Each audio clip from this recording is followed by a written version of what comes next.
Boa tarde, obrigado a todos pela presença, toda essa multidão aqui, sempre me deixa muito feliz. Obrigado. E daí a gente pode retomar os teminhas das aulas baseado na aula passada. Acho que o ponto mais importante ainda que eu preciso deixar uma atividade para vocês era o método dizer não, questionar um conhecimento. E ele usa um princípio que se baseia em dicotomia, que ele separa de significa dois termos separados, separa em duas partes e analisa as contradições de cada uma das partes para ver quais sobrevivem. E aí eu dei exemplo de 3 paradoxos que são os que restaram cerca de 40 paradoxos que já tinham sido publicados por ele. São os mais famosos. E a gente viu a base axiomática que era feita aqueles raciocínios. Mas o princípio deles foi herdado e aí foi transformado para algo matemático bastante importante, chamada redução ao absurdo. O processo de redução ao absurdo vai ser algo que a gente vai usar bastante matemática e vai ter repercussão até nos dias de hoje, os chamados experimentos mentais. Algo que, quando Galileu começa a consolidar o conhecimento dele, passa a ser questionado das ideias de Aristóteles, mas ele é retomado depois, posteriormente, em física moderna. Então, é bom a gente ter os processos que estão acontecendo nesses raciocínios aqui, para que a gente tenha a ideia de dimensão da evolução das ideias da física que cumpre o nosso interesse. E eu terminei a última aula falando sobre pontos, especialmente sobre a palavra mito. Eu falei de um livro de um autor chamado Joseph Campbell, especialmente um dos livros dele que chama O Herói de Mil Faces. Esse Herói de Mil Faces ele reflete uma coisa que conecta culturalmente povos, independentemente de cultura. Isso é interessante, ou seja, da mesma forma que existem elementos de filosofia que são comuns independente da cultura, da mesma forma que existem elementos que são de antropologia independente de cultura. Então a gente tem essa questão sobre como o nosso cérebro lida com a história contada, a história. Basicamente o que eu tenho para resumir para vocês é que nosso cérebro funciona de forma narrativa. A gente conta uma história. E vocês vão ver como contar 2 histórias diferentes na nossa aula aqui leva a coisas diferentes. Por isso que a gente construiu os conceitos que a gente tem hoje e que a gente pode também desconstruir, uma vez são construídos de forma humana. Para me ajudar, eu vou novamente usar o estelário, porque somos aqui maciçamente astrônomos, então a gente vai interessar nas coisas que estão ligando sociedade e astronomia, embora seja um curso de física e astronomia. Olha, eu nem tinha pensado particularmente na Grécia, mas já que você convidou, eu aceito o convite. Marte, do meio do mar. Tipo uma ilha. Uma paradisíaca. Como é que é? Não, quer dizer, na verdade, algumas histórias de canibais são histórias quando a gente fala da América. Aí, tá, seguindo sugestões aqui, eu vou para a Grécia. Pelo menos um belo chute onde está a Grécia. Também, por sugestão, eu vou colocar a gente próximo do oceano, para a gente ter uma visão do horizonte, com uma nitidez. E a gente tinha falado sobre o oceano. Opa, fui para cultura. Eu até quero cultura, mas não agora. Ok. E a gente está... eu preciso apagar.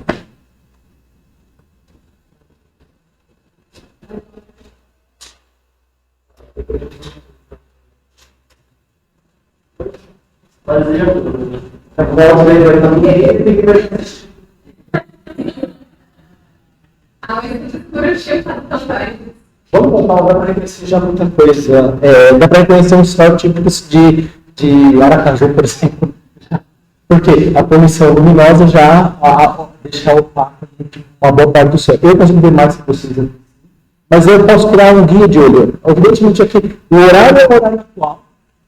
Só que por exemplo, para a Grécia, então, por isso está à noite, mas a gente está acostumado, eu consigo manusear o tempo aqui e ver espaço no tempo, claro, espaço no tempo, e ver aquele momento em que o Sol se põe, mágico.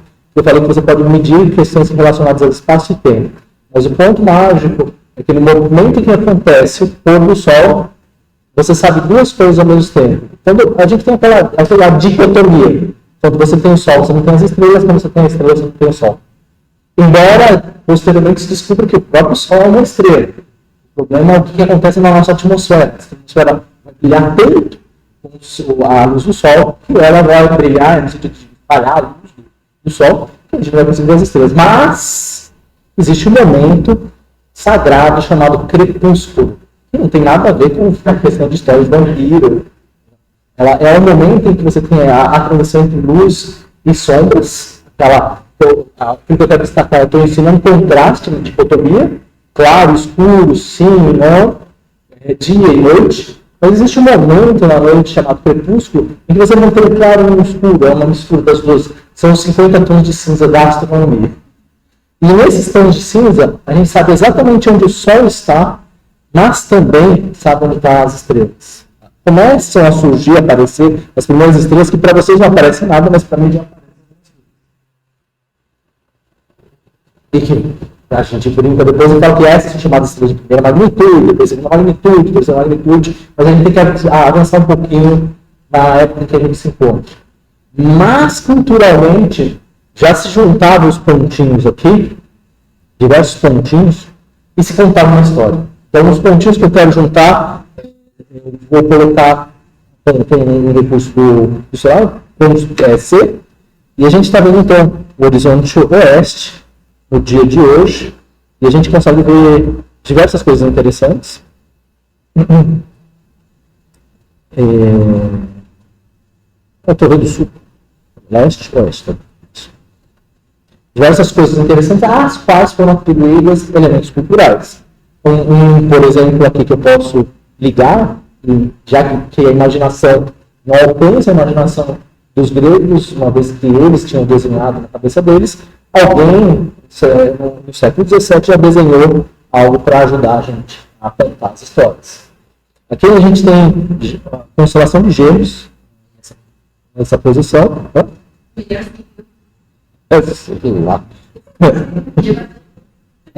Câncer, Leão, a Virgem, Libra, e aqui do lado sudeste, a constelação do Escorpião nascente.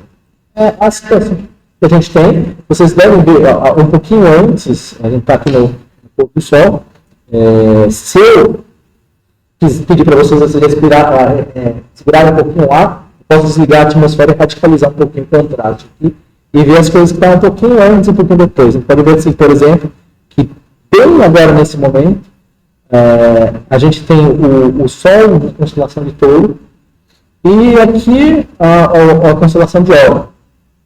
Então, o que a gente vê que no momento em que o Sol se pôs, a constelação de Órion está abaixando, enquanto a constelação do Escorpião está subindo no horizonte, próximo do horizonte leste.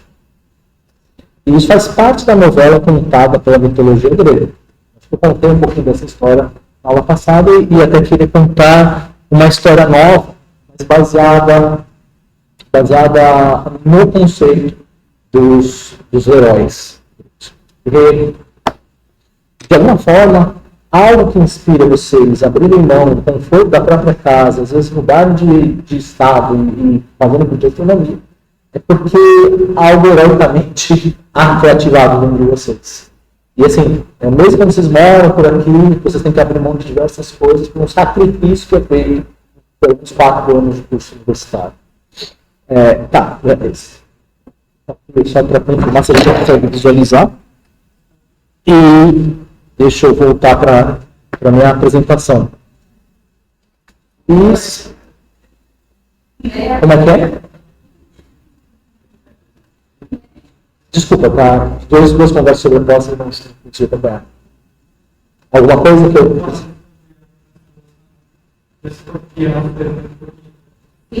A constelação do Escorpião ser bonita? E aí, porque, obviamente, fala assim. O bonito, lembra que tem a ver com o conceito de Pitágoras na filosofia grega de harmonia, e o que é harmônico é bonito, então aquilo que parece ser o que é na natureza, então ele é mais bonito que os outros. Então, óleo fica meio feinho, porque não parece tanto óleo, mas escorpião, porreta. Cruzeiro, então, coisa mais fácil. Imagina a constelação do triângulo. São 3 estrelinhas e joia. Você consegue colocar mais estrelinhas, a rainha das pessoas. Lembra, se fosse um pitagórico, você vê num triângulo a tétrade, o símbolo pitagórico. Mas não é nem essa história que eu quero contar. Essa é a história que eu quero contar. E se vocês me dão a liberdade, mas eu vou deixar separado para vocês, porque, na verdade, antes mesmo, deixa eu mostrar 2 comparações culturais de um filme feito no início da década de 80 e um filme feito contraponto um filme recente, ou seja, se vocês que são geração Z, Alpha, eu que sou geração X, como a gente via os diferentes tipos de filmes. Aulas, UFES, Física e Sociedade, e a aula 7. Aqui eu queria mostrar The Clash of the Titans. Eu não lembro o nome em português, mas ele é um filme feito com a técnica formidável chamada stop motion. Que você pega, você constrói os bonecos e vai colocando frame a frame a imagem para compor coisas que não existem. Por exemplo, o que eu quero falar para vocês é a origem da história da Medusa. E aí o herói é Perseu. Então ele é clássico da cultura grega. E aqui então, ele vai contrapor com as imagens feitas em CGI para a cultura de vocês. Vamos lá, se vocês... Eita! Aí agora eu preciso de ajuda na iluminação.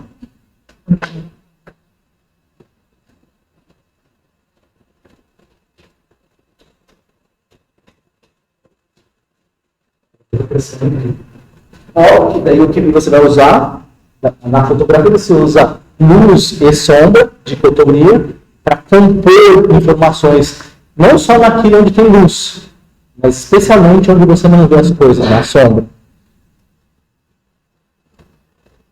Só vai acontecer com o diabo, né?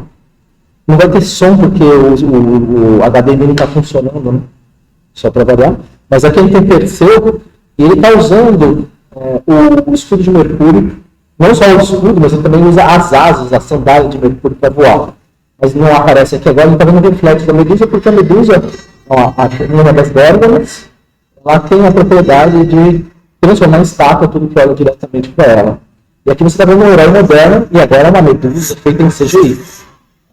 Já virou uma estátua aqui agora, são diversos heróis. Ali você tem a história clássica de um herói só por ser tentando matar a Górgona. Vamos falar qual é a razão pela qual ele vai tentar matá-lo. E aí os filmes são mais parados, embora tenha colocado algum movimento aqui, porque... Ótimo. O efeito fantástico em stop motion, você transformar estátua. Isso é revolucionário na década de 80. Ok. Agora, então a gente já tem duas possibilidades de estátua aqui. Fechando o olho, porque você não pode ver onde está a Medusa, então você descobrir onde está a monstrenga. Só que ela também é uma serpente, né? Não só a cabeça dele é cheia de serpentes.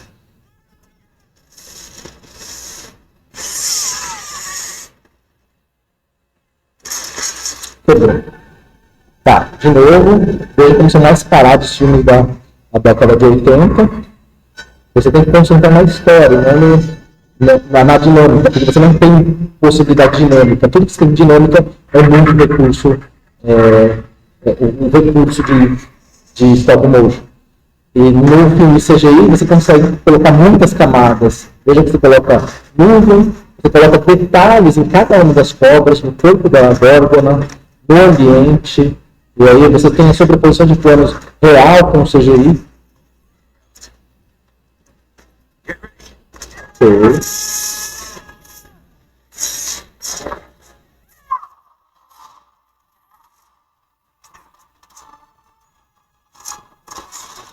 E, sinceramente, eu não vi essa versão nova. Mas eles colocam alguns personagens novos por questão de inclusão. Agora, novamente, olha como é longa a cena para o processo de tentar matar. Porque ele tenta transmitir no sol, na luz e na sombra a tensão do momento. Você vai comprando atenção. Você não coloca as ações nas imagens. Aqui você coloca tudo em imagem, tudo em movimento, tudo acontecendo para que você tire as informações para você mesmo. Sem a vivência, você vive a atenção ao mesmo tempo, mas você tem todos os estímulos visuais. Aqui tem uma cena parada.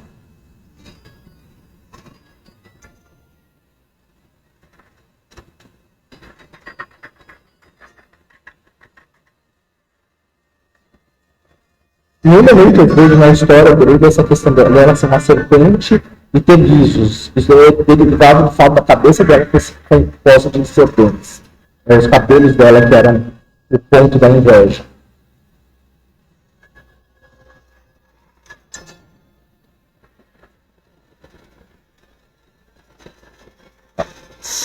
Ok.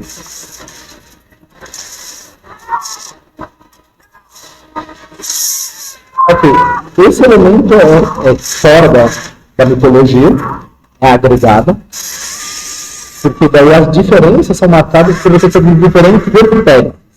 E aqui você tem uma espécie diferente, cuja humanidade não existe humanidade que seja afligida por agora. Então, ela cria um primeiro elemento de distinção. Ali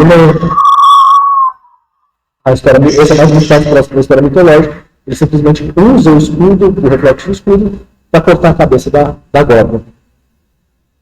E ali. Ok.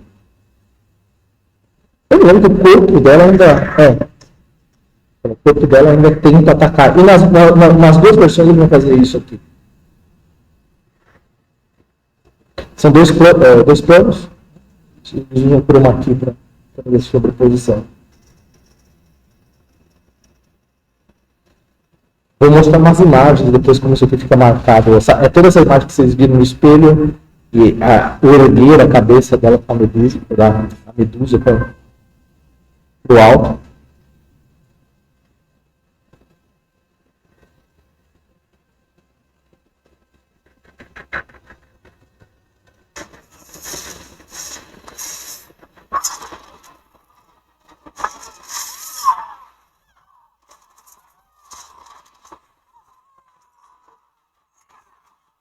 Tá.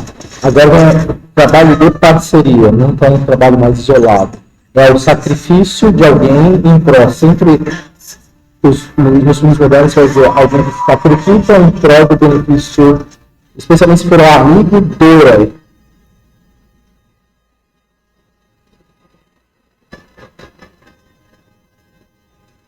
Tá, isso é completamente tirado do classe.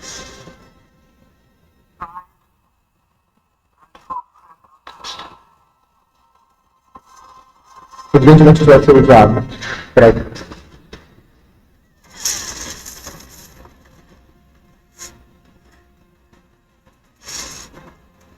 o ato heróico que se jogar ao desconhecido e a dramatização. Você vê que antes de se transformar de ver outra pessoa, ela sempre tem um rosto bonito. Depois ela fica desfigurada quando as pessoas veem.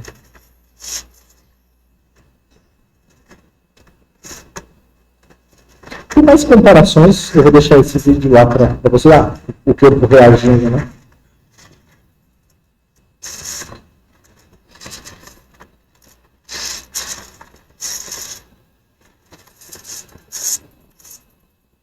Eu acho que tem algum elemento posterior aqui comparando a próxima cena com a cena. Acho que isso vale a pena, sim. Esse é o monstro, certo?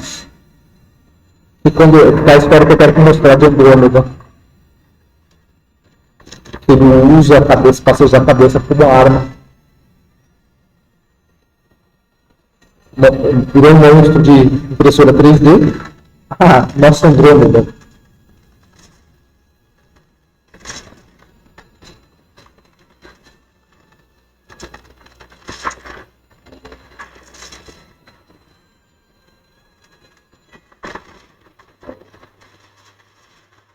Alta tecnologia para efeitos especiais. Agora vem o monstrão do CGI.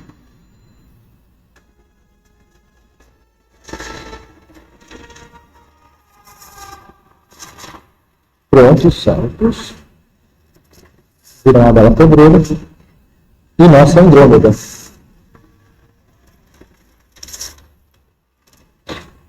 Na história original, Cetus estava virando uma grande montanha na ilha onde reinava o pai de Andrômeda, que era Cefeu. Agora, a iluminação.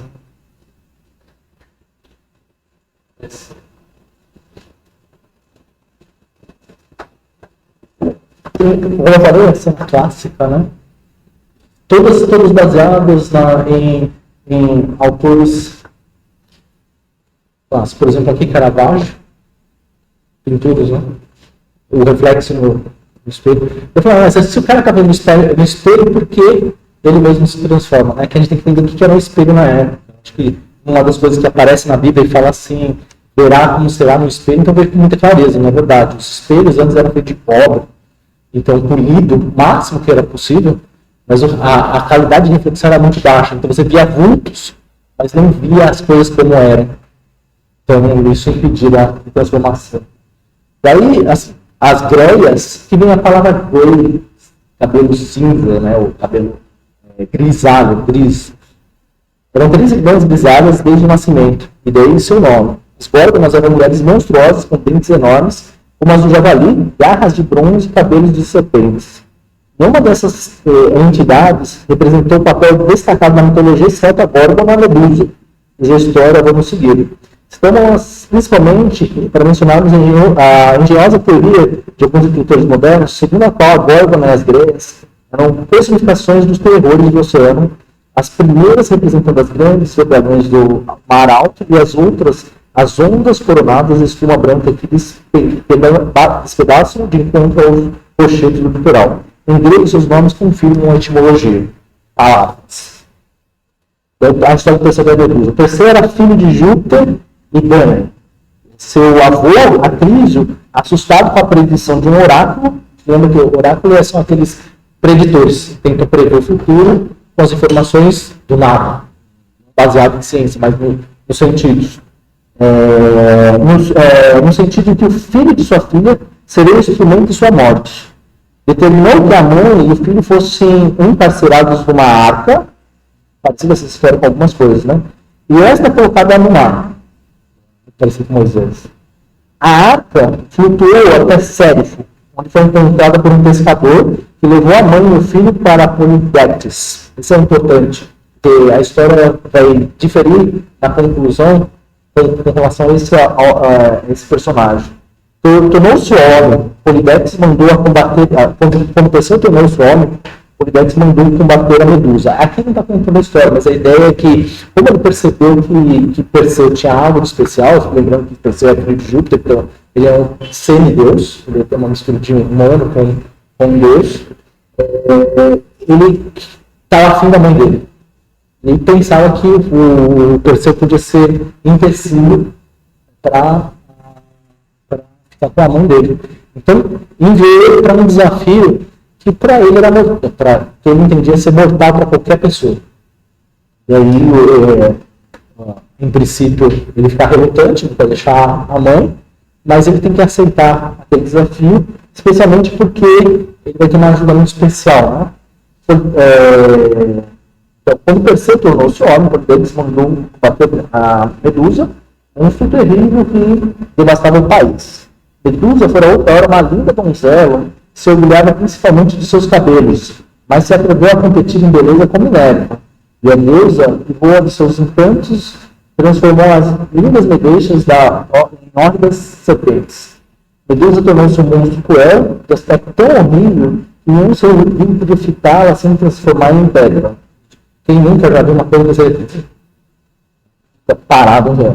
Em torno da caverna onde ela vivia, viam-se as figuras petrificadas de homens e de animais que tinham ousado contemplá-la. Perseu, com apoio de Minerva, enviou o seu escudo, e de Mercúrio, que demandou suas sandálias aladas, aproximou-se da Medusa enquanto ele dormia, tomando cuidado de não olhar diretamente para o monstro, e sim criado pela imagem refletida brilhante no escudo que trazia, cortou-lhe a cabeça, ofereceu-lhe a Minerva e passou a trazê-la presa no meio da Égide. Você vê, assim, basicamente, a história que aconteceu nesse momento, cortado de diversos elementos.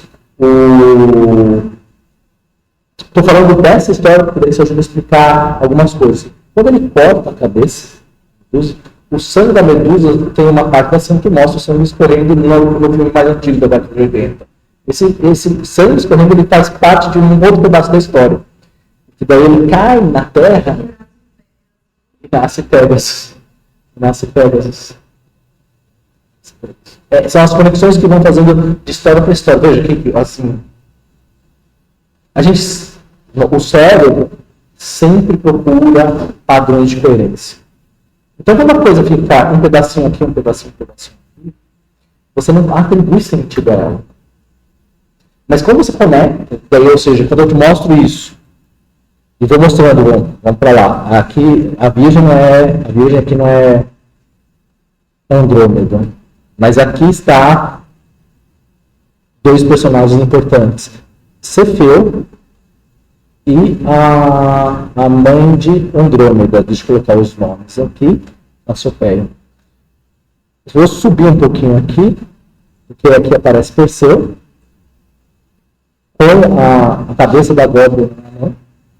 E aqui você tem Andrômeda. Uma constelação que nós, aqui no Sergipe, tem um privilégio de conseguir enxergar. E ela tem uma coisa super boa, bacana, porque ela tem uma das galáxias mais próximas da nossa galáxia, ela se encontra nessa direção. O conceito que a gente trabalhou na aula passada é sobre isso, direção. Como distância não é uma coisa que a gente alcança em astronomia, não é etapa, tudo que sobra para a gente são direções. Então, quando a gente fala Andrômeda, é um nome que substitui uma direção. Na verdade, é um conjunto de direções, é um mapa do céu.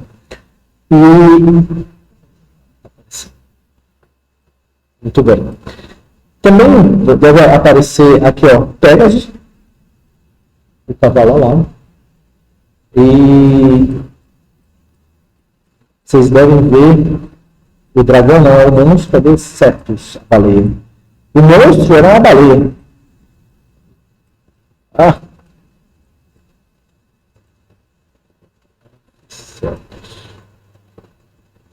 Vou subir aqui. Para quem vê da Grécia, vê como um monstro que salta no mar e volta. Da nossa latitude ele fica mais elevado. Mas como ela é uma constelação do hemisfério sul, ele passa a ficar mais baixinho no hemisfério. Aqui está Cetus. Para a gente, a estrela mais interessante de Cetus, em termos de astronomia, é a Mira. Essa estrelinha que tem aqui, que é uma variável bem bacana. Aí, qual é a história que é contada sobre esse monstro marinho e a Andrômeda? Bom, eu vou pular algumas histórias, porque daí ele tem algumas provações. Essas provações vão dando confirmação para o grande desafio que ele tem que encarar. Até voltar para a própria cidade, onde vai encontrar a mãe. Então, são alguns desafios. Um desses é Atlas, que também prevê ser morto por causa de um oráculo.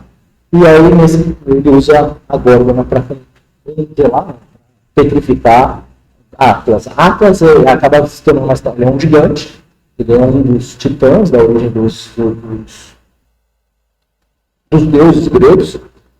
E ele é dito que ele sustenta nos ombros o céu inteiro. Como se fosse onde o céu está ancorado. O céu está fixo. Ele tem algo que sustenta. Que não é diferente da mitologia grega, onde eles falavam que o céu é sustentado por uma tartaruga, que por sua vez sustenta outra tartaruga. E há um infinito, ou seja, infinitas tartarugas sustentando uma outra. Era muita criatividade. E o lance que a gente tem que achar o sentido, né, o significado. Mas vamos para o monstro marinho. Continuando seu voo, Perseu chegou ao país dos etíopes, cujo rei era Cefeu. A rainha Cassiopeia, orgulhosa da sua beleza, vê que mulher é só orgulhosa da beleza. E da outra já tinha perdido lá os cabelos para virar cobra, porque era orgulhosa dos cabelos. Essa aqui era orgulhosa da beleza e ela atreveu-se a comparar-se com as ninfas marinhas, que indignadas mandaram um copioso monstro marinho devastar o litoral. Capricha? Assim, tipo, por causa da vaidade da mocinha. O que eu quero guardar é o que vai acontecer depois, agora, porque isso tem a ver com o conceito, a construção do conceito de lei. E a gente vai separar a ideia de lei social e lei física. Como elas surgem da mesma coisa. E como isso socialmente tem impacto sobre a gente, sobre as políticas que são feitas para a gente. Mas aí eu falo assim, guarda no coração essa ideia. A fim de apaziguar as divindades, Cefeu foi aconselhado por um oráculo, de novo um cara, oráculo e os oráculos de Delfos, são sempre entidades que sabem alguma coisa que você não sabe de onde ele tirou. Mas ele sabe alguma coisa. Vamos lá por aqui. A expor sua filha Andrômeda para ser devorada pelo monstro. Olhando do alto, seu voo, Perseu, você entendeu a ideia aqui?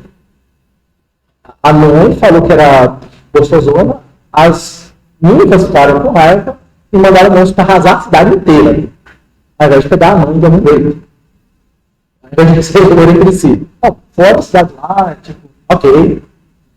Para resolver a coisa que não tem conexão nenhuma, pega a filha do Andrômeda e aproveita no monte para se devorar com o monstro para participar do monstro. Você sabe quem paga? Quem paga não é quem fez. E isso surge de uma forma muito natural do que vai ser chamado no Código de Hammurabi. No Código de Hammurabi você vai ter leis em que quem comete não paga. Alguém paga por alguém que comete. E isso vai acontecer novamente na sociedade de hoje. E aí a gente vai retomar esse assunto quando acontecer. Mas vamos lá. Olhando do alto, seu voo, Perseu avistou a virgem acorrentada ao rochedo e esperando que o dragão se aproximasse. Bom, então já temos duas virgens no céu, porque tem uma virgem, eu falei, a virgem não é Andrômeda, mas tem outra, então tá repleto de virgem lá no céu. Esperando que o dragão se aproximasse. Dragão? É um monstro. Mas ok, até tem cabeça de dragão, né? Mas chama baleia. Certos baleia.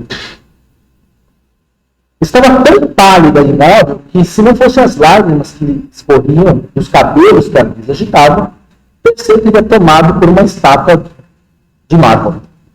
Tão surpreso ficou ele diante do que viu e quase esqueceu de bater asas. Adejando para surpreender, mas exclamou: ó Virgem, e não mereces essas cabeças. Na verdade, assim, tipo, eu não sei que ideia, o cara olha para mim e fala: Virgem. É tipo, você está vendo muito demais, cara. Mas antes, aquelas que. Ó Virgem, que não mereceu essas cabeças. Mas antes, aquelas que prendem os amantes. Dize-me, peço-te teu nome e o nome de teus pais, e por que estás presas desse modo?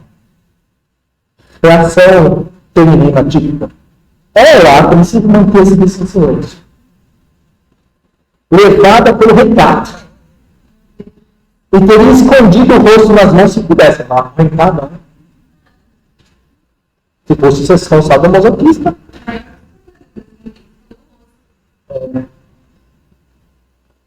Lembra, né, do riso japonês. Esconde o riso. Quando, porém, ele repetiu as perguntas, receoso de que lhe fosse atribuída a culpa de algum ato que não lhe cometeu, a Virgem revelou seu nome e de seus pais, e o orgulho de sua mãe pela sua própria beleza. Já contou a história lá. Antes que acabasse de falar, ouviu-se um ruído vindo da água e apareceu um monstro marinho com a cabeça erguida sobre a superfície, cortando as ondas com o nó inteiro. A Virgem estremeceu, Seus pais, que haviam chegado ao local, mostravam-se desesperados, principalmente a mãe, que, incapaz, contudo, de proteger a filha, limitava-se a lamentar e abraçar a vítima. Tá, ok, a lógica da época. Uma época que não existiu, né? Porque é um mito. Não há tempo da lágrima, exclamou Perseu. Só temos esse momento para salvá-la. Minha posição como filho de Júpiter e meu nome como matador da Gorgon torna aceitável como pretendente. Tentarei, contudo, merecê-la pelos serviços prestados, se os deuses me forem propícios. Se ela for salva pelo meu valor, peço que seja a minha recompensa. Assim, tipo, ok, né? Tipo, a Bruna não tem nem tempo de gostar do cara, que é um ato nosso.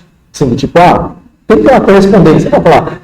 A mulher era uma propriedade, e por ser uma propriedade, inclusive isso, biblicamente, né, ela aparece como propriedade, assim como a gente falou, 10 mandamentos, ela é colocada junto com o terreno, com o vaca, não cobiçais, a vaca, o terreno, a mulher, o próximo. Por quê? Porque ser propriedade significa que você quer tirar dele algo que pertence. Eles tiveram essa interação e não estava amarrado. Ele está quanto é?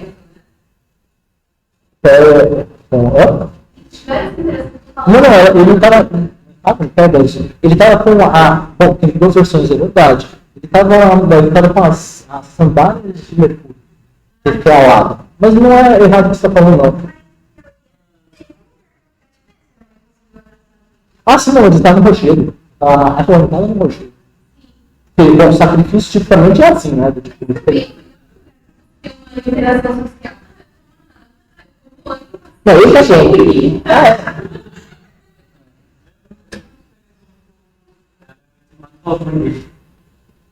Não pegou da mãe, não. Não, Pegasus é um resultado da morte da Medusa. O sangue que escorreu, que transformou em Pegasus. Pegasus de cavalo alado é o resultado do sangue que escorreu no pescoço da morte e tocou no chão. Nessa versão que eu estou contando, ele teve a ajuda de duas entidades sobrenaturais. E para ele era muito mais natural, né? Tipo, você encontrar um Deus era fácil. Encontrou Mercúrio, ele teve a ajuda de Mercúrio e Minerva.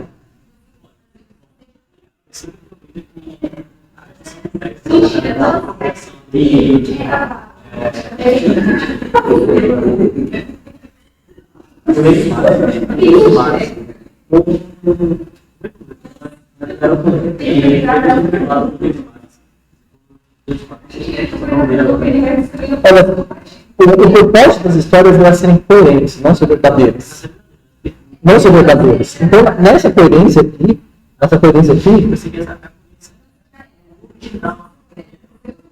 não tem as como no original, porque ele sabe que é original. Por exemplo, nossas referências são aqueles gregos que eu falei de Eufídio, outro estilo. Então, eles são separados por uma época, e contam versões de história que são locais. As histórias se transformam de acordo com o local. Então peço a menina como recompensa. Os pais consentiram, quem teria hesitado. Isso é o voto do doido. E prometeram com a filha um dote real. O moço se encontrava a uma distância que seria alcançado por uma pedrada de um hábil atirador. Era mineiro, né? Porque ele falava, tirinho de espingarda. Então, você já sabe que está próximo. E aí, esse tirinho de espingarda de mineiro é longe. Se você contar pela proporção do estado, né? Aqui, ó, beleza, mas lá, o tirinho de espingarda, você atravessa o Sergipe pela luz. Como uma águia, como um gato, como uma águia, quando das alturas avista uma serpente, aquecendo o seu sol, lança-se sobre ela e prende pelo pescoço, impedindo de virar a cabeça e utilizar os seus dentes. Assim, o jovem investiu contra o dorso do monstro, mergulhando a espada em seus ombros. Furioso com o ferimento, o monstro ergueu-se mas depois mergulhou no mar, e em seguida, como um javali cercado por uma matilha de vermes, voltou-se rapidamente de um lado para o outro, quando o jovem livrava seus ataques por meio das asas. sempre conseguia encontrar entre as escamas uma passagem para a espada. Sempre, já foi. O terceiro produzia um ferimento no monstro, atingindo ora o flanco, ora as proximidades da cauda. Ela lançava pelas narinas água misturada com sangue. As asas do herói estavam molhadas, ele já não se atrevia a confiar nelas. Colocando no rochedo em seguida que se erguia acima das ondas, e erguendo um fragmento de rocha, desfechou com ele um golpe mortal. Matou na pedrada.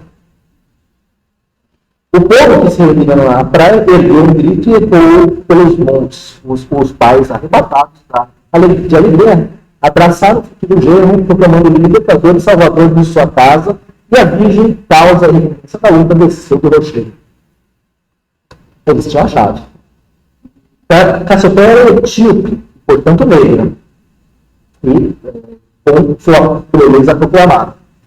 Pelo menos é o que parece ter pensado nisso. Fez alusão ao episódio no Teimoso, onde se refere à melancolia como sendo a deusa sábia e santa, cujo rosto divino tem um brilho forte demais para o olhar humano. E assim, de negra cor aos nossos olhos, parece ser de cor escura e bela, como a irmã do príncipe Memnon ou a estelar rainha da Etiópia, unida ao atrever-se a se comparar com as das ninfas do mar, sua beleza. Cassiopeia é chamada de estelar, a rainha da Etiópia, porque depois de morta, foi colocada entre as estrelas, formando a constelação daquele nome. Bom, não só Cassiopeia, né? Você viu que a galera toda foi pro céu. Embora tivesse alcançado essa honra, as ninfas do mar, suas velhas inimigas, conseguiram que ela fosse colocada na parte do céu, próxima ao polo, onde todas as noites tem que passar pela metade do tempo com a cabeça para baixo, recebendo a lição de humildade. Ele não era um príncipe etíope, a respeito do qual falaremos no outro capítulo. Legal, né? Assim, tipo, já que a gente está na Grécia aqui, se vocês olharem aqui, Perseu e Cassiopeia, eu vou ligar a direção do polo e vejo o que acontece com a Cassiopeia conforme o tempo passa. Eita! Não molhou a cabeça. Será que eu estou na Grécia mesmo? Deixa eu ver aqui. Vamos ver. Eu achei que ia ficar com a cabeça mergulhada. Paisagem, não cultura, mas é local. Eu acho que eu pus um pouquinho mais pro norte que deveria. Bom, mas de qualquer forma, o desenho aqui do sujeito. Vamos ver se molha a cabeça. Não molhou a cabeça. Bom, e ainda você foi também vai para a mesma. Mas, na verdade, é pior. Eu já vi essa história falando sobre a ursa. Veja aqui você tem uma outra constelação da ursa aqui. Que também ela é alguém que fez alguma afronta, uma deusa, uma ninfa. E que quando você vai dando voltas aqui, ela também não toca o mar. Ela já toca a pata. Porque a Minerva, eu acho que também se sentiu ofendida com isso. E falou assim, olha, não deixa essa mulher entrar nos reinos dos mares. E aí Netuno não impede que eles entrem. Então, sempre tem uma coisa que guarda uma coerência. Por mais que não tenha ligação lógica, mas existe um eixo que conecta a história com início, meio e fim. Só que a gente pode voltar aqui um pouquinho para o Brasil. Vou ficar aqui no meio do caminho, porque os povos que originalmente ocuparam o Brasil, eles são muito diversos. E acabaram, assim, em regiões diferentes, desenvolvendo culturas bastante distintas, mas uma das mais abrangentes foi a Tupi-Guarani. E aí a gente também tem o céu Tupi-Guarani aqui, quando a gente vem em F4, e eu posso pôr... a cultura tucano também é famosa, que tem Tupi-Guarani. Vocês vão ver poucas constelações, e existe um motivo pelo qual vocês veem poucas constelações. Uma dessas famosas é essa aqui. Eu acho que tem desenho, não tem desenho, ele tem que ligar o desenho, não tem desenho não. Mas ela é composta de constelações que a gente já conhece. Ela tem aqui as Três Marias, constelação de Órion, e se você avançar para cá, essa aqui é a constelação do Touro. Também duas constelações que agora estão o Sol, né? O dia de hoje, por isso que o Sol está ali, os cortes de atmosfera encher. E aqui você vai ver um pedaço, que é a pena do índio, e que marca, né, o desenho termina o desenho do índio. Nessa estrela aqui, você vai ver que ela tem uma perna menor do que essa perna aqui. Essa perna ela marca uma estrela vermelha. E a história desse índio chamado Índio Velho. E a história é o seguinte: ele se casou com uma índia novinha. Só que a índia novinha gostava do irmão dele, que era novinho. E aí, assim, não podia ficar com o novinho, o que ela fez para matar, botou a carne. E aí, o bicho sangrou até morrer. Os deuses se compadeceram e colocaram ele no sol.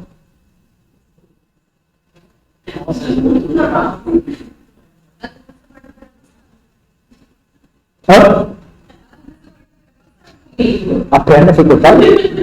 Você foi mandado para o céu? Eu não estou simplificando, eu estou querendo demonstrar como a gente não tem, como os gregos desenvolveram escrita, conseguiram registrar histórias e que elas foram reenriquecidas ao longo do tempo, ganhando elementos como a história que você contou, que alguém acha que é Pegasus, outros acham que é as sandálias aladas de Mercúrio. E se a única coisa que você tem que fazer é da mesma forma como você contou a piada. Você tem que ser internamente coerente. Você tem que chegar e falar, colocar os elementos do que aconteceu numa sequência que tem sentido. E aí você fala, não, mas originalmente foi isso. Mas originalmente onde? No vídeo. Ok, o vídeo contou essa história, mas sei lá, isso contou. E aí você tem que ser coerente com a história que você conta. E aqui é uma das histórias mais coerentes que tem. Beleza, mas não tem enredo. Por que não tem enredo? Porque essa história poderia ser contada. O pessoal defende que para contar da gastronomia indígena, teria que ter um indígena contando para vocês. Mas os nossos índios, no geral, foram dizimados. E essa história não foi registrada em pedra ou em papel. E o que pode acontecer é realmente você ter uma pessoa que é indígena e conta a versão dela de agora. E fala, bom, velho e a perna tem coerência, né? Porque a estrela vermelha marca justamente a posição onde ele perdeu a perna. E o hábito de colocar as coisas no céu eram tipicamente hábitos dos deuses gregos. E que você vê que acontece também na cultura indígena. Na verdade, os indígenas acreditavam que tudo na Terra tem um reflexo no céu. Tanto que, no geral, essa estrutura que a gente vê aqui, essa estrutura aqui, cheia de estrelas, na verdade, vocês não veem nada. Vocês não veem nada.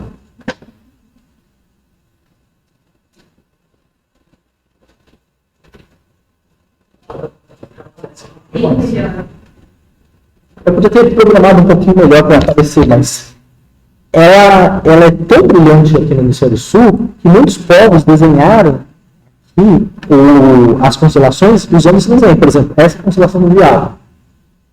E a constelação do Veado vai marcar o fim para quem é da parte mais norte, por exemplo, mais Minas, é o fim da parte seca, a transição da parte seca para a parte chuvosa.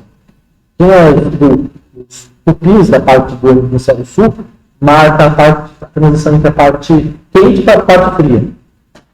Evidentemente, o índios, aquele marca a posição do verão, você consegue ver.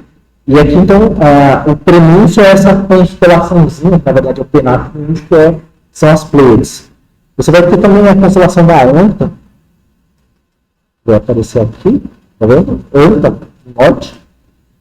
E ela tem um desenho, não consigo mexer no contraste, mas tem umas nuvens aqui associadas. Geralmente elas são desenhadas com nuvens. Com nuvens não com a Via Láctea. Você tem algumas estrelas conectadas, mas usando o fundo claro, escuro do conjunto de estrelas da Via Láctea. E é quando ela vai beber água. Quando a Anta vai beber água, é sinal que vai começar a seca. Então ela também é uma constelação de transição. E curiosamente, deixa eu voltar mais no céu, para mostrar esta, que é uma das mais bonitas também, porque ela está aqui vai começar a surgir na época do inverno, que é chuva para o hemisfério norte e frio para o hemisfério sul. No sul é brasileiro, norte do Brasil e sul do Brasil, a gente tem diferenças climáticas importantes. E o que você está vendo aqui é bem depois da ANT. Então você tem uma ema. Essa ema, ela está desenhada sobre o fundo, essa parte brilhante. O que você está vendo são duas estrelas que acolhem ovos. Dois ovos. E você vai ver que, de forma curiosa, o fio pior, os bichos sempre tem mais vermelho. Por que a gente tem esse tipo de destacado que é mais vermelhinho lá e é um lugar para comer. Então, é da cultura, você chega e fala, a gente sempre anda de bunda de fora, de a bunda dos outros, tu vai subir do lado. Então ele coloca o brinquedo dos bichos ali. E o curioso é que a ema está quase que da mesma forma, na mesma configuração, na mesma posição do Sol. Essa constelação aparece nas constelações aborígenes. Austrália. Que a gente é separado assim, tipo, radicalmente, assim, para a direção oposta. Chama de antípodas, né? Está lá, Brasil e Japão. Está muito separado. E você sempre pode contar uma história e falar, não, então é porque os aborígenes fizeram a viagem para a América e povoaram, e daí a gente é herdeiro dos aborígenes e se lembra. Tudo que você pode fazer, você sempre pode contar histórias coerentes internamente. Mas quais são as premissas nas quais você se baseia? Da mesma forma que a gente falou sobre não. A gente vai falar sobre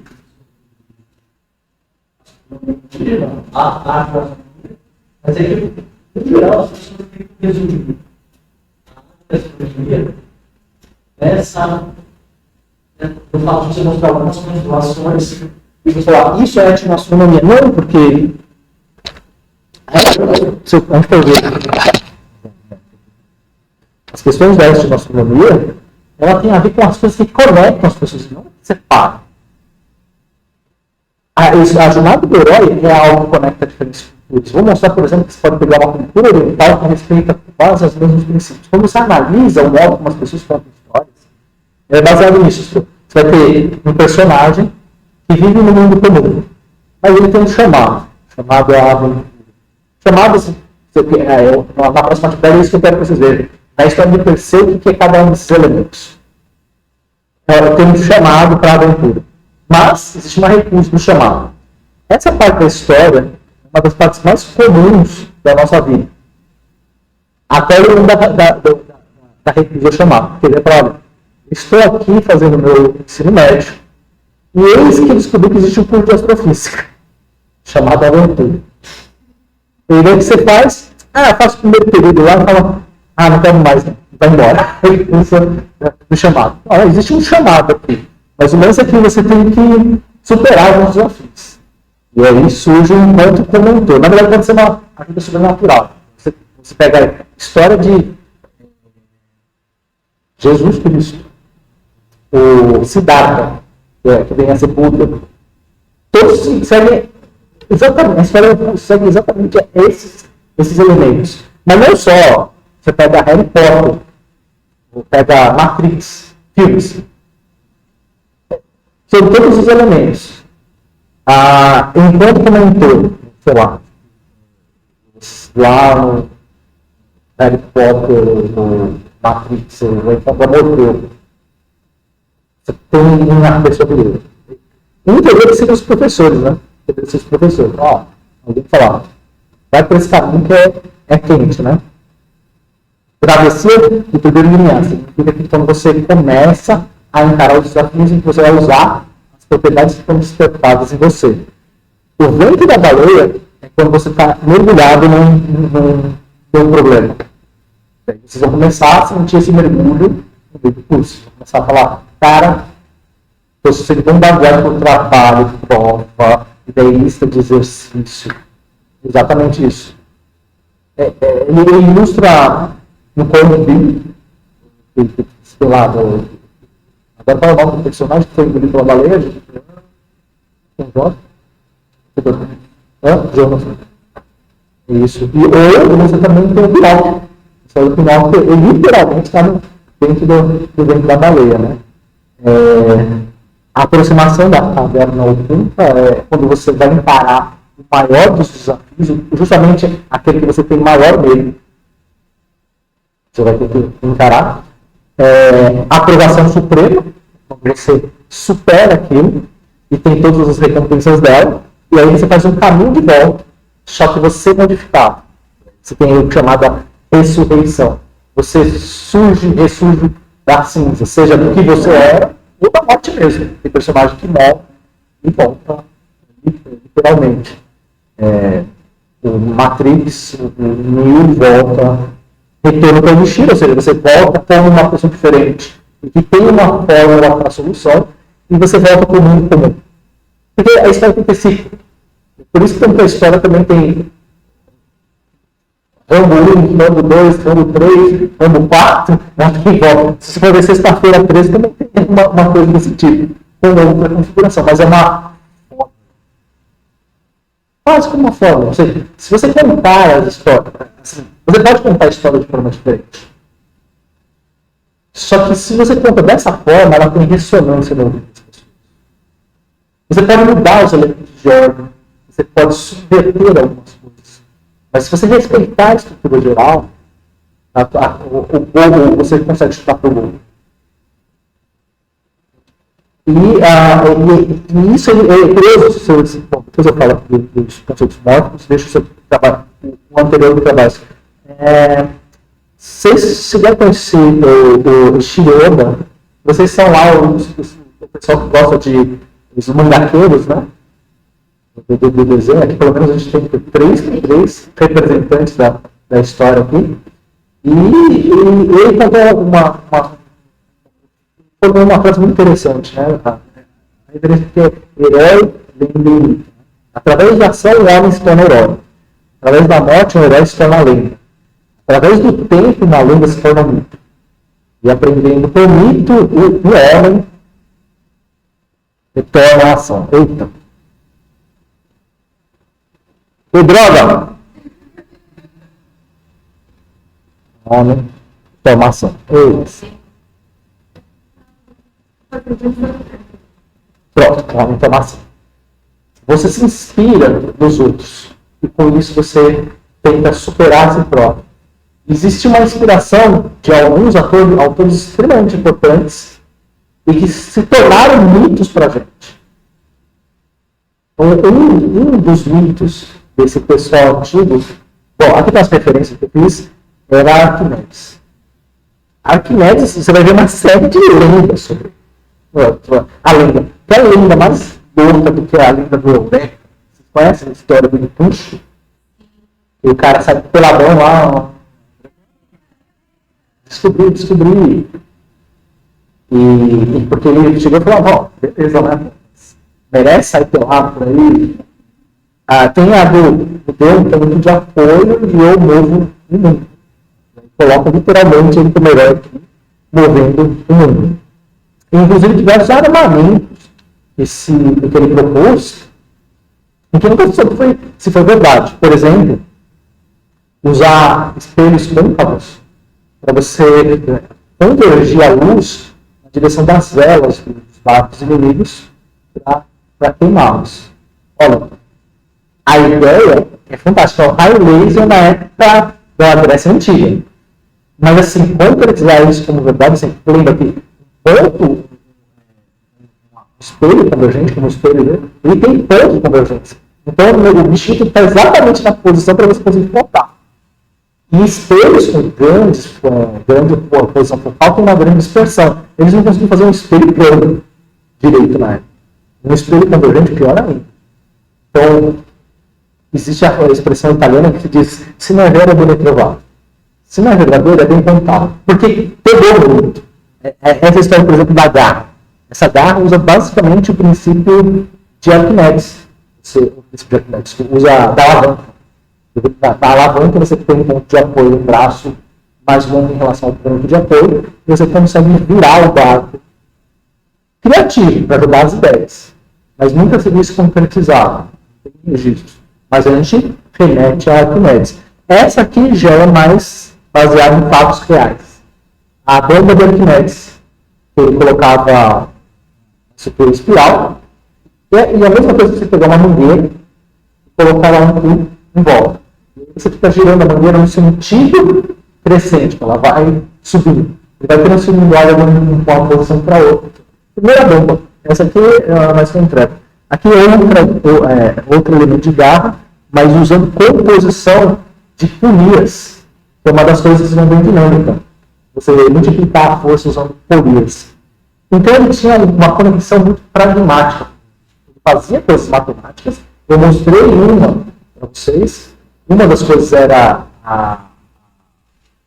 o cálculo de π. E ele estava pouco se importando se π era irracional, racional, natural. Ele precisava de um valor para conseguir fazer a prática dos experimentos dele. Então, ele não estava questionando a conversa sobre a teoria, mas a prática do experimento. E uma delas faz parte da luta da gente. Não há alavancas em si.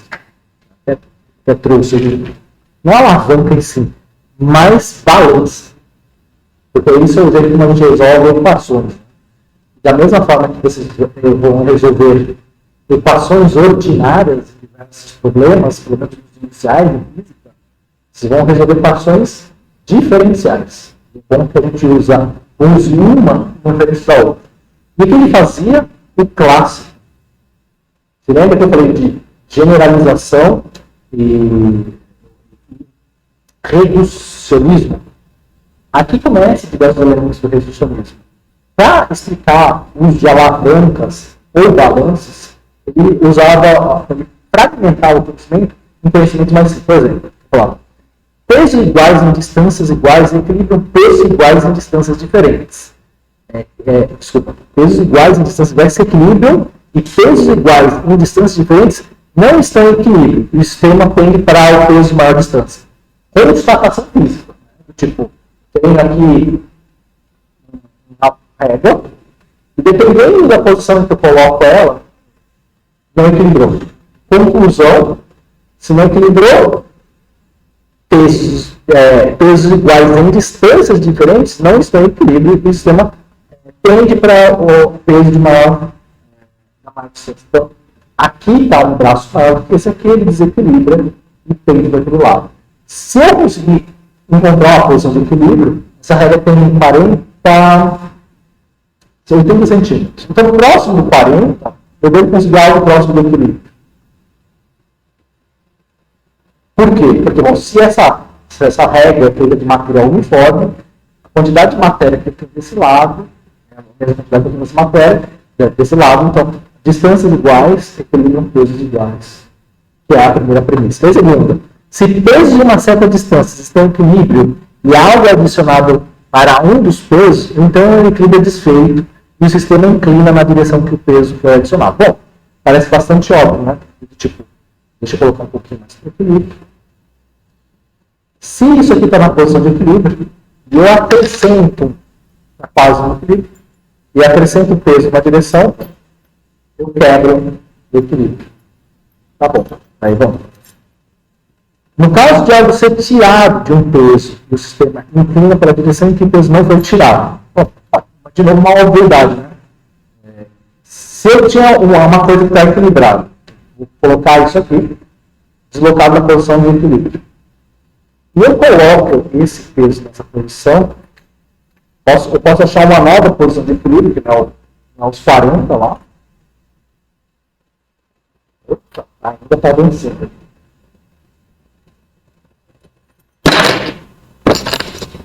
Difícil. Deixa eu fazer tudo furadinho. Aqui está ganhando. Está ganhando. Tá. Mesmo deslocando numa posição. Se eu tiro, vou para o equilíbrio. E aí, então, você tem duas coisas com pesos diferentes aqui, 3 e 4. O que ele fazia? Separar nas condições mais simples. Então, em vez de pesar 3, 4, colocar no elemento comum entre todos. O elemento comum é 1. E eu posso separar isso aqui em 3 partes e o 4 em 4 partes. Em que situação acontece equilíbrio? Se o que eu tenho das distâncias de um lado, eu tenho igual nas distâncias do outro lado. Aqui, para ter esse equilíbrio, como você tem um número ímpar, você tem que colocar um no meio e outros dois nas extremidades. Aqui, como você tem um número par, você tem que separar os dois pela mesma distância, de um lado e os dois no outro lado. Como é que eu acho a posição de equilíbrio do sistema geral? Ele separou, ele fragmentou o conhecimento e fez isso. Bom, muito bem. Agora, para ter equilíbrio, eu tenho que juntar as duas condições. Quando eu junto as duas condições nas mesmas distâncias, o que eu tenho? Para você ter equilíbrio nesse sistema de 3 para 4, nota que ele juntou esse 4, mesmas distâncias aqui, e somou com esses 3 com as mesmas distâncias entre eles. Onde vai estar a posição de equilíbrio? Aquela que balanceia a mesma quantidade de pesos.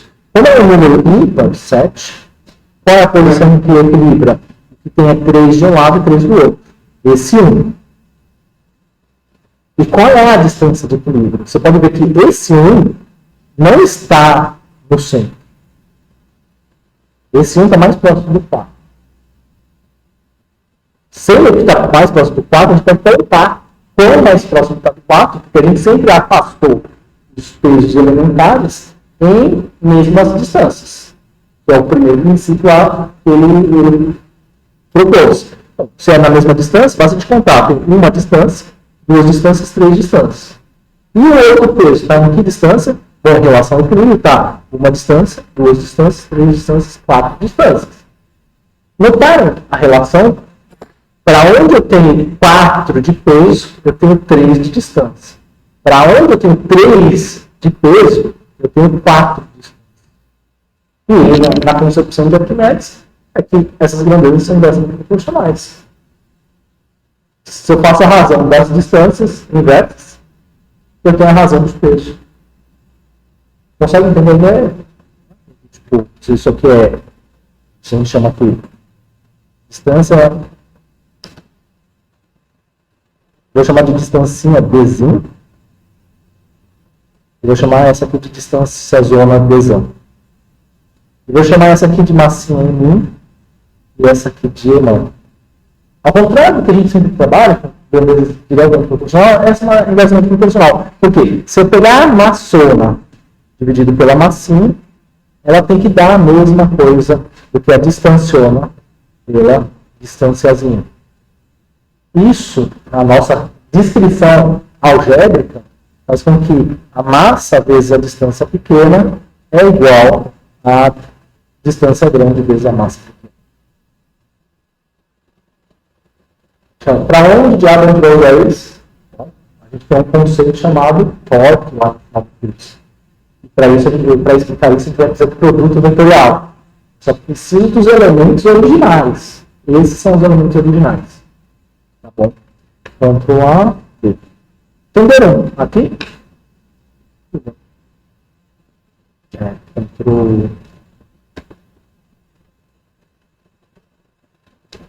Tá bom. Peguei o mundo concreto dos experimentos da matéria. Fiz experimentos e tentei generalizar a forma de abstração. Isso marca duas escolas que a gente tem consequências até hoje. E essa aqui, que é essa imagem famosa, que ela está. Não é um teto, é um mural, assim, côncavo, no Vaticano, no Museu do Vaticano, e que foi desenhado por Rafael, chamado Escola de Atenas. Você vê que Atenas, de 1509, foi quando Rafael pintou essa Escola de Atenas. E que tem duas figuras no centro dela, que são as que estão em destaque nessa figura. Uma é Platão e outra Aristóteles. Então, Sócrates. Em teoria, tanto Platão foi a discípulo de Sócrates. Você vai ver que é uma figurinha mais velhinha aqui. E Aristóteles foi aluno de Platão por 20 anos. E cada um, ele tenta compilar todos os conhecimentos que haviam na época pré-socrática e resumir, se lembra? Eu falei síntese, fazer uma grande síntese de tudo que era o conhecimento grego na época. Você vai encontrar diversos personagens aqui, desses que a gente conhece. E quem gosta lá dos cínicos, esse aqui seria famoso. Mas o que está me interessando mais é a parte esquerda e a parte direita, né? Esquerda e direita clássico, né? Os comunistas e os capitalistas. Não, aqui na esquerda você vai ver Pitágoras, que voa as ideias e associa muito da matemática, da aritmética, matemática, com a religiosidade dele. Você vai ver que Platão está nesse lado. Então, nessa figura árabe do lado direito, você vai ver outra coisa. Você vai ver uma esfera aqui, no céu. Representa a esfera do céu. Bom, você vai ter Ptolomeu, que é um dos pais o expoente da astronomia grega. Mas não só Ptolomeu, mas também existe uma componente mística nele. Porque você vai ver Zoroastro. Vai fundar basicamente a religião persa, da onde muito da astronomia foi herdada e recuperada na época da Idade Média. O corte que você tem para os dois é para Platão apontando para o céu e para Aristóteles apontando para a Terra. Isso compõe um pouco da diferença dos dois, né? Aqui está o destaque para Platão, né? Ele sempre, a escola dele chama academia, e agora quando vocês vão para a academia, não é mais para estudar. Mas existia a mentalidade de cuidar do corpo para cuidar da mente. Nem são e corpo eles são. O corpo são e mente são. E ele também, ele era, como Pitágoras, altamente crente. Ele acreditava em Deus e acreditava que tudo existe pela existência de um grande artesão, o divino demiurgo. Ele estava, que conseguiu transformar matéria uniforme em matéria conforme. Ele também acreditava em reencarnação, e o fato de a gente ter noção de algo perfeito é o que faz com que a gente transforme a ideia em forma. E o que faz acreditar que existe algo em nós que nos antecede. Alma. Basicamente, a alma que está falando. Ele fala do dualismo dos mundos, o real e o aparente, daí que vai levar lá para o sexto livro da República, que eu já falo. E dois tipos de conhecimento: racional e empírico. Veja que eu estava falando de Arquimedes. Em Arquimedes, eu estava falando do experimento e da descrição matemática dele. Em contraste, o problema é que, quando você só acessa essas coisas via seus sentidos, você pode ser iludido pelos sentidos. Então, o mundo dos sentidos, ele leva a ideia de aparências, mas enquanto as essências, né, ela está no mundo das ideias. Elas são eternas e são só acessadas pelo raciocínio. Então você tem um meio pelo qual você acessa a verdade e é inversa do método de Galileu. É inversa das ideias que a gente tem para o método científico. Você olha a natureza e tenta reproduzir. Não. Você, pelo meio das ideias, você acessa a realidade das coisas. Ele era matemático, geômetra exímio, e exigia que todos fossem para entrar na academia. Bem ao contrário do que hoje em dia. Você não precisa saber matemática nem geometria para fazer academia hoje. Mas ele, quem não é geômetra, que não é. Bem snob, né? Então, assim, e a observação dos fenômenos não são o único método para atingir a verdade. Ele pode atingir a verdade simplesmente pelo conhecimento puro do que ele chama de, dos pré-socráticos, logos. Lembra que a palavra razão e raciocínio vem da mesma ideia de divisão. O que a divisão te dá? Aquilo que existe em comum entre conjuntos. Você tem um conjunto que compõe um todo, e você fala, tem 10 balas por criança. Quantas balas por criança, se não for injusto? Se for injusto, 2 balas por criança. Então, o que é o que existe em comum? Qual é a razão? O racional é o 2. Então, existe uma coisa que se prevalece diante de todas as diferenças, que é o logos. E as experiências podem ser imperfeitas e enganosas. Você faz um experimento e você tira conclusões a partir dele, mas se engana. Ou seja, a experiência tem um papel secundário em Platão. Não é primária como em Arquimedes. Arquimedes que é a parte prática, uma engenharia, e descreve as coisas a partir daquela prática. Platão não segue esse princípio. E a matemática não deveria requerer nenhuma aplicação prática. O que é ótimo, né? Porque você vai ter, por exemplo, Apolônio que pega e desenvolve toda uma matemática. E Euclides também, mas Apolônio é particularmente interessante para nós da astronomia, porque ele desenvolve toda uma matemática sobre coisas. E que não tinha utilidade nenhuma na época. Nenhuma função prática. Então, baseado nas ideias de Platão, não requer matemática com função prática. Só que 1500 anos depois, Kepler retoma as ideias de Apolônio e consegue, com a matemática que foi desenvolvida, criar as bases das suas leis empíricas. Lembra que o conhecimento empírico? O conhecimento empírico significa aquele derivado puro e simplesmente da experiência. Mas ele é insuficiente, dado o caráter das experiências serem baseadas nos sentidos.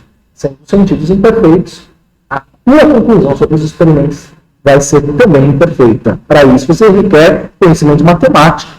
E ele tem toda isso baseado na sua formação pitagórica. E a ideia existiria independente da expressão do mundo das aparências. Tudo que surge primeiramente por uma ideia.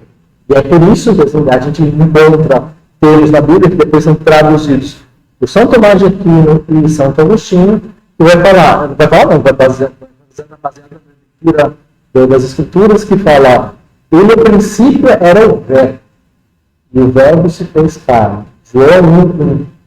Na verdade, a palavra grega que está lá não é o verbo, a palavra. A palavra que está lá é logos, a razão. No princípio era a razão, a ideia.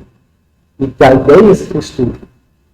E também isso alimenta os atuais esotéricos, a atual onda esotérica, o paganista, né?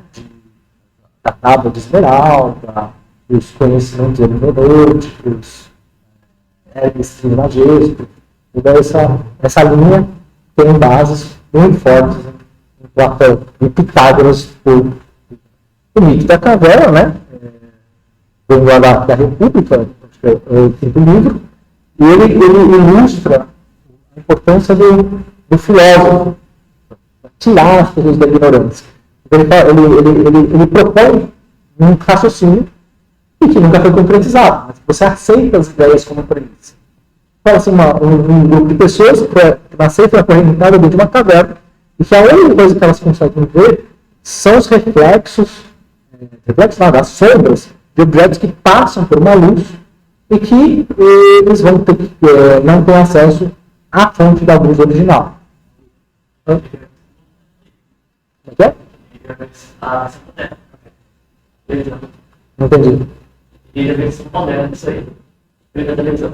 Hoje é a internet, deve ser o TikTok, o YouTube, sei lá. Mas é uma forma de ver. Mas um desses consegue se desacorrentar por alguma milagre e consegue sair e ver qual é a origem desses formatos. Só que ele, não contente de se libertar, como está nessa figurinha, ele volta para os outros para contar, fala: tudo que a gente está vendo é uma forma original, não é essa, não é outra. E a pessoa fala: você é louco, você está doido. E aí ele é morto por todos na história, porque não acreditam na história dele e acham que ele é o diferentão, e acham que manja das coisas, e matam o cara. Então, essa história não é verdadeira dele, não sai, fica livre, não. E quantas vezes a gente olhando a forma, a gente não confunde sobre o original. Né? Esses artistas aqui brincam exatamente com essa história. De você ter uma forma real bidimensional e você ter a forma imaginada bidimensional. Eles falam o propósito, já sabem qual é o propósito do que eles querem desenhar. Então eles vão compor o formato tridimensional de acordo com o que eles querem apresentar na forma tridimensional, na bidimensional. Todas as vezes que a gente perde dimensões, toda vez que a gente exclui uma perspectiva, a gente abre mão de ver um problema de uma dimensão maior. Então, quando a gente chega e fala assim, certo e errado, exclui todo um grupo falando que isso é errado, isso é certo, a gente perde uma perspectiva, é como se a gente perdesse a possibilidade de ver 3 dimensões e passa a ver em 2 dimensões. De Aristóteles. Aristóteles é o carinha aqui que está do lado do Platão, foi aluno dele, e está apontando para o Sol. Esse é um dos autores que eu mais gosto. Você não vai encontrar físico aristotélico. A física de Aristóteles realmente foi superada. Mas você sempre pode encontrar pessoas de filosofia aristotélica. Porque a filosofia dele não morreu. Você vai ver ela ressurgir de diferentes formas, de diferentes autores. Especialmente autores que negam Platão. O exemplo de Nietzsche. Nietzsche é um autor que nega Platão. Você vai ver outros autores na filosofia moderna, que eu nem sei se a gente alcança aqui. Mas ele foi tutor de Alexandre o Grande, conquistador. Aqui é o apontando para o solo. E aí, finalmente, a gente chega numa frase que eu tenho até medo de tentar colocar ela, achar no livro. Porque está todo marcado aqui, está caro todo livro. E é o livro, eu não sei se eu vou achar, mas eu deixei ele aqui só para a gente concluir. Porque ele liga o mundo das palavras e o mundo dos números. O social e o científico. Vamos tratar agora dos argumentos sofísticos. Isto é, dos que parecem ser argumentos de refutação, mas em realidade não passam de neologismos. Começaremos, como é natural, pelo princípio. Bom, é verdade, a gente começa pelo fim. Tem histórias que ficam muito boas, você conta o fim, mas as pessoas não entendem como chegou naquele fim. Você desperta. Você lembra que eu falei que você pode subverter aquela ordem? Mas você vai ter sempre aqueles elementos, mesmo que transitando em ordem, mas você vai ter os elementos. Que alguns raciocínios são genuínos, enquanto outros apenas aparentam ser, porém não são. É coisa evidente. Isso acontece não só com os argumentos, mas também em outros campos, mercê de uma certa semelhança entre o genuíno e o falso. Há pessoas, com efeito, cujas condições físicas são vigorosas, enquanto outras simplesmente se assim parecem, por andar gordas e ataviadas, como aquelas que são preparadas para ser vítimas dos sacrifícios tribais. Bom exemplo dele. Não, o que ele vai falar? Eu acho que quem está sujeito a isso fica de um jeito tão torto lá que parece que é mais forte do que é. Bom, é o que ele está falando. Eu entendo o que ele quer dizer, eu acho. E também há aqueles que são belas porque possuem realmente beleza, enquanto outros parecem sê-lo porque se cobram de pinturas e ador, né? Quem já viu filtros de Instagram? Você já viu a comparação? Tem uns que mostram essa risada dos namorados e mostrando a namorada e a imagem. Às vezes tá o filtro, aí o filtro falha. E aí aparece a pessoa do nada, assim, meu Deus, mas o filtro não vai brincar. Pois é. Isso aqui Aristóteles não tinha nem aqueles filtros, mas tinha outros. E o mesmo se pode observar entre as coisas inanimadas, pois algumas delas são realmente prata e ouro, ao passo que outras não são, embora pareçam ser aos nossos olhos, como os objetos feitos de litádio e estanho parecem ser de prata, enquanto outros de metal amarelo simulam ouro. Bijuteria. Do mesmo modo, tanto o raciocínio como a refutação, às vezes são genuínos e às vezes são falsos, conquanto a experiência possa fazer com que pareçam autênticos, pois as pessoas bisonhas, esse é um nome bonito, né? Colocar o nome do filho chamado bisonho. Enquanto as pessoas bisonhas só avistam essas coisas à distância, por assim dizer. Por efeito, os raciocínios repousam sobre os juízos, tais que implicam necessariamente a asserção de outras coisas que não as afirmadas inicialmente, e em consequência dessas. Ele está falando que você vai usar símbolos para representar raciocínios. E daí esses símbolos podem parecer uma coisa e você pode ser conduzida pela aparência a concluir uma coisa diferente daquelas que seria derivado delas. E a refutação, por seu lado, é um raciocínio que conduz a contraditório da conclusão prévia. Ora, algumas delas não alcançam realmente o objetivo, embora pareçam fazê-lo por diversas razões, sendo a mais prolífica e usual dessas o argumento que gira apenas em torno de nomes. Você vai ver que o que vai diferenciar ciência de pseudociência é se a argumentação gira em torno do fenômeno ou dos nomes, das palavras. Se as coisas ficam dando volta em torno das palavras, ela se afasta do fenômeno, ou seja, dos significados, muito possivelmente a discussão é pseudocientífica. Entende? É só uma briga por palavras. Faz sentido? Tá bom. É impossível introduzir numa discussão as próprias coisas discutidas. Em lugar delas, usamos seus nomes como símbolos. E, por conseguinte, supomos que as consequências que decorrem dos nomes também decorram das próprias coisas. Assim como aqueles que fazem cálculos supõem o mesmo em relação às pedrinhas que usam para esse fim. Cálculo até são pedrinhas. Então, o pessoal usava cálculo, você lembra? Casa decimal, subdecimal, decimal, e vai fazendo conta. Por isso chama cálculo. Final também.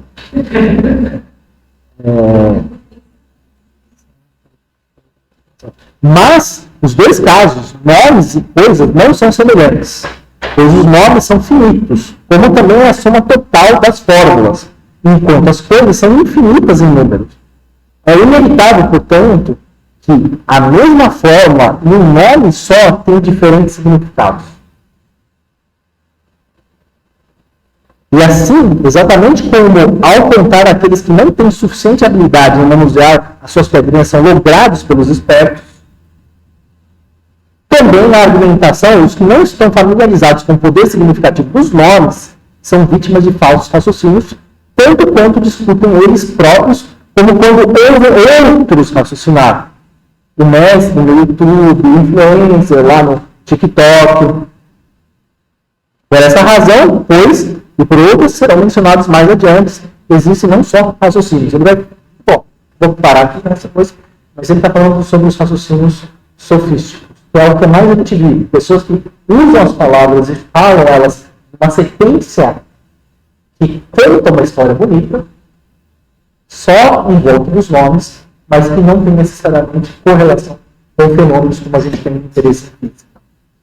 Bom, na próxima aula a gente não tem, né? Quinta-feira é feriado. Na próxima aula a gente retoma as coisas de Aristóteles e voltamos a fazer aquilo que sustenta a gente, um pouquinho mais de contas com base naquilo que a gente consegue verificar e limitar. Okay? Muito obrigado foi bem obrigado para vocês. Eita, tô com medo. Nomes de quê?